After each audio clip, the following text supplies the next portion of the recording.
Boa tarde, turma. Tudo bem?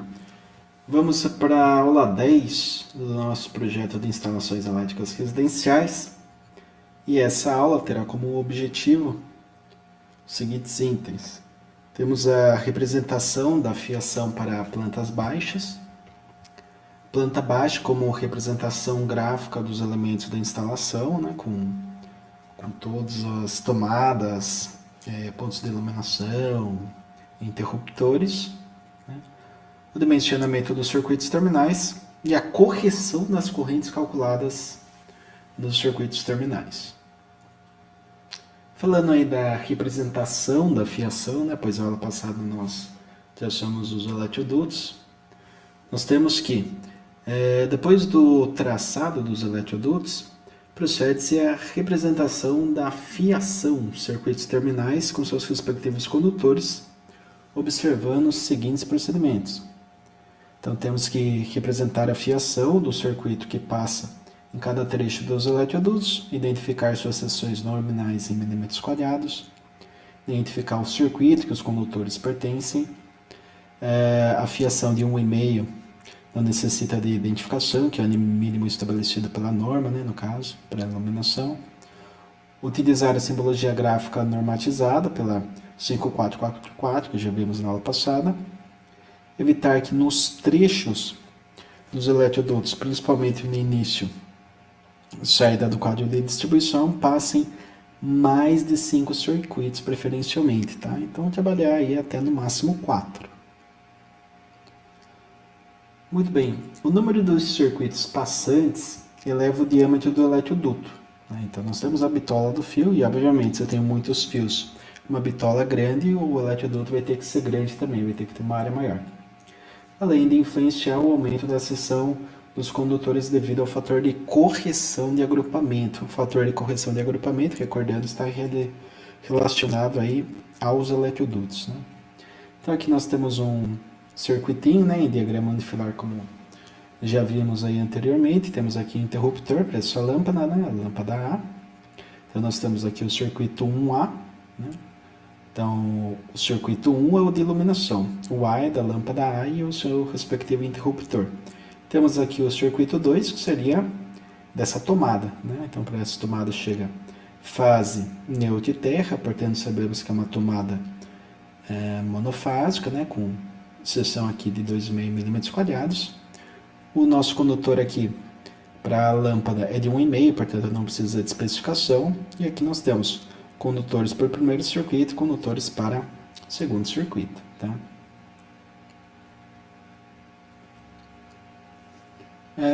Então nós temos aqui a parte de representação. Ao lado é mostrada a planta baixa de instalação elétrica, com toda a fiação a ser utilizada através do diagrama unifilar, tá?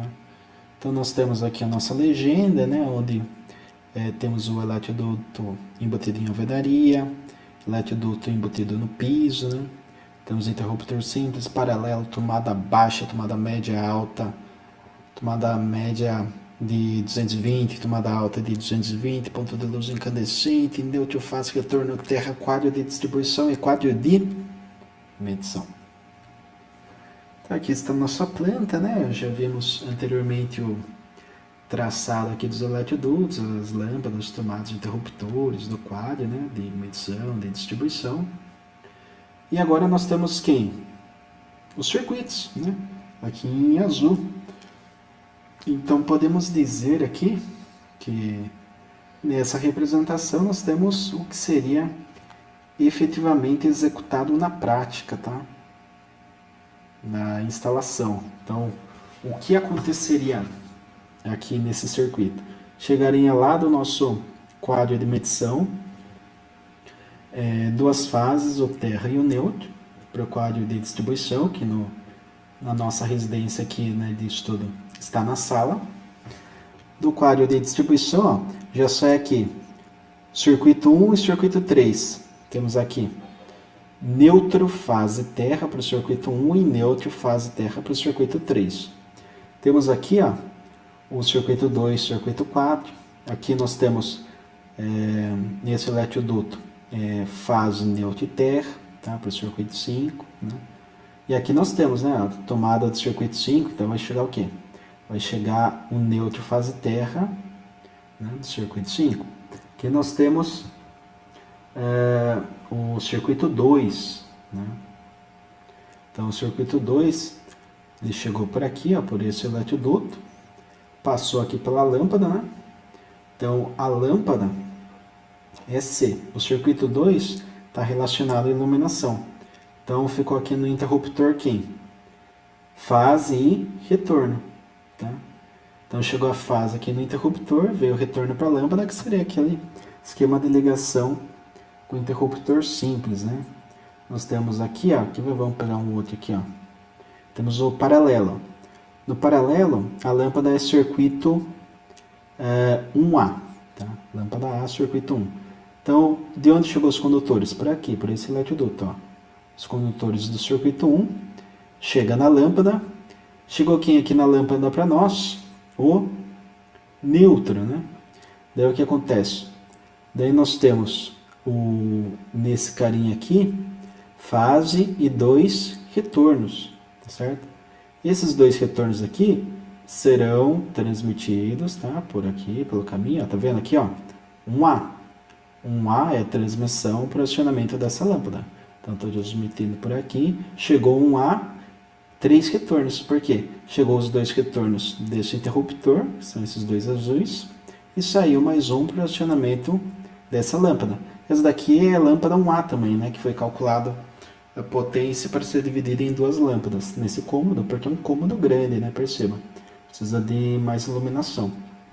Então, aqui nesse interruptor eu posso acender essas 2 lâmpadas, né, que eu estou vindo, por exemplo, do quarto, né?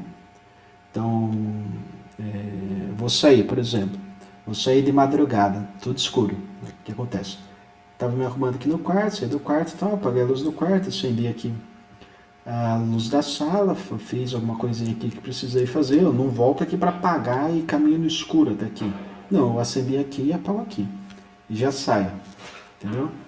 Então é assim que funciona, turma. A parte de instalação efetiva da residência, perceba porque você tem que seguir a norma, né? Imagine toda essa simbologia aqui de fase, neutro, tem retorno aqui. Puxa, como que eu ia saber que esses retornos aqui são os mesmos desse daqui? Apenas pela indicação, né, que é dada pela norma. Então a gente tem que seguir para que no projeto de instalação elétrica a gente consiga efetuar da melhor forma possível e deixando visível também para quem for posteriormente fazer algum tipo de manutenção na instalação. Muito bem, dimensionamento dos circuitos terminais. Isso aí é algo que estava pendente ainda, né? Tínhamos calculado as correntes dos circuitos terminais, mas não tínhamos ainda corrigido elas, né? Então temos que os circuitos terminais, discriminados por números e tipos, são os que correspondem aos circuitos de iluminação, de pontos de tomada e de pontos específicos, tá? Tal como chuveiro, torneira elétrica, enfim. O dimensionamento dos condutores elétricos em instalações residenciais segue 3 critérios: seção mínima, máxima capacidade de condução de corrente, troca térmica entre os condutores e o ambiente, que influencia a capacidade de condução de corrente, e esta depende do método de instalação do condutor e limite de queda de tensão. Já vimos os daqui, né? Só que nós temos que deixar bem claro porque os circuitos terminais também se aplicam aos fatores de correção. Como a instalação elétrica, instalações elétricas residenciais, a distância entre o quadro de distribuição e a carga costuma ser pequena, o limite de queda de tensão não afetará o dimensionamento dos condutores. Por quê? Porque distância pequena vai surgir aí na segunda lei de Ohm como uma resistência muito pequena, portanto não vai ter praticamente nenhuma queda de tensão no circuito. No entanto, se tal distância for grande, esse critério deve ser considerado. Conforme já vimos anteriormente, no nosso caso, para os circuitos terminais principalmente, não vamos precisar trabalhar com esse critério. A não ser que fosse uma mansão, né? um prédio, daí você deve levar em consideração o critério de queda de tensão, sim. Muito bem, para corrigir o valor da corrente calculada dos circuitos, é preciso consultar a planta com a representação gráfica da fiação e seguir o caminho que o circuito percorre.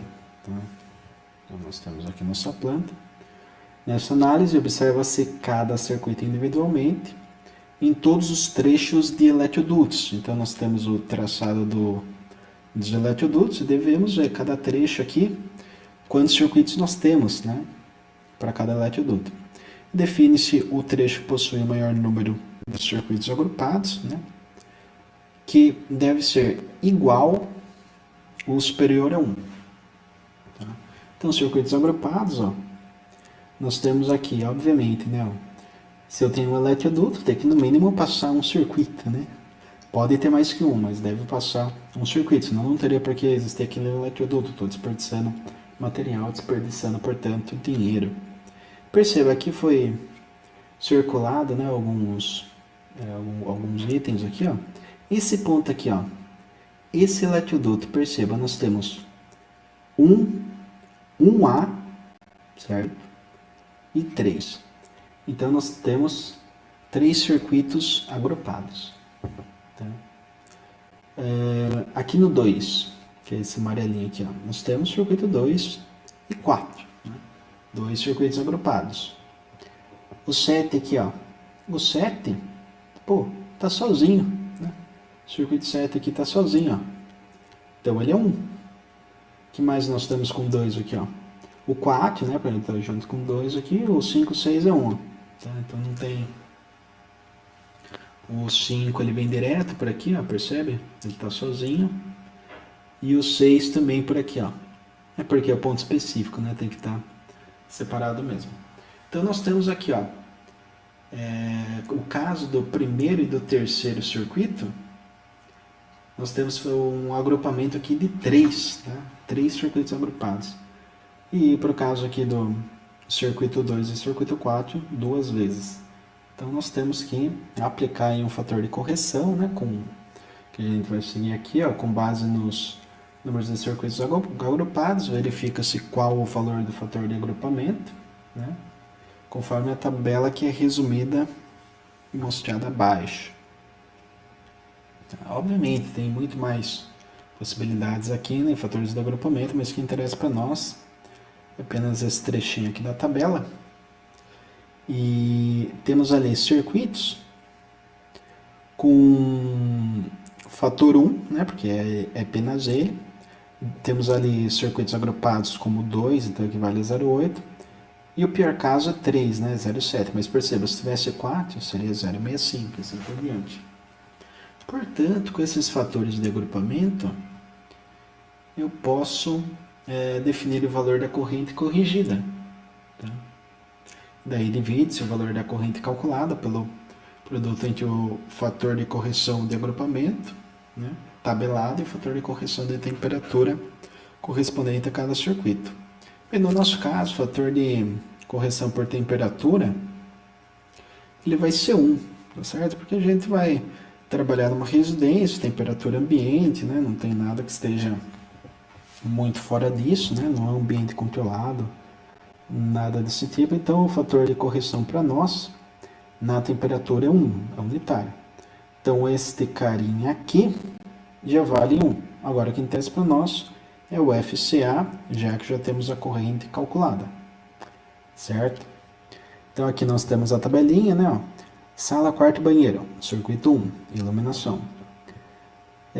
Por fator de correção de temperatura 1 para todos. E agrupamento aqui, ó, circuito 1 era agrupado em 3, então aqui ficou 0,7. No circuito 2 era agrupado em 2, ficou 0,8. No 3 estava com 1, então é 0,7. O 4 estava com 2, então 0,8. O 5 é 1. O 6 também estava sozinho, 1, assim como o 7. E o circuito de distribuição, obviamente, também é 1, né, que é o que vem direto aí para a alimentação da residência. Então, aplicando aquela formulinha, nós temos a nova corrente corrigida. Perceba aqui, ó, 4,73, não 3,31. Tá? Aqui, ó, 13,5 e não 9,45. Deu uma diferença aqui, ó, de 4 amperes, né? Uma grande diferença, tá? 4 amperes é bastante. Então, aqui também, ó, de 14 foi para 18, né? Algo próximo aí a 4 amperes também. Então, em alguns circuitos foi necessário aplicar esse fator de correção por agrupamento em eletroduto, em outros não, né? Por exemplo, o próprio circuito de distribuição não precisou porque é só ele, né? Então calculamos 62 amperes, isso manteve 62 amperes, né? Aqui no fator corrigido. Beleza, turma? Então a aula de hoje é isso. Eu agradeço aí a atenção de todos mais uma vez. Lembrando que eu estou disponível no chat para qualquer dúvida que vocês tenham. Pode pedir uma videochamada, pode mandar áudio, pode mandar foto, pode mandar texto, que vocês acharem pertinente e necessário para que eu sane aí as dúvidas de vocês. E é isso aí, estou disponível sempre que necessário. Eu liberarei, obviamente, uma lista de exercício, né? Para que vocês possam efetuá-los aí depois da aula. E por hoje é isso aí. Agradeço a todos mais uma vez. Bons estudos. Até!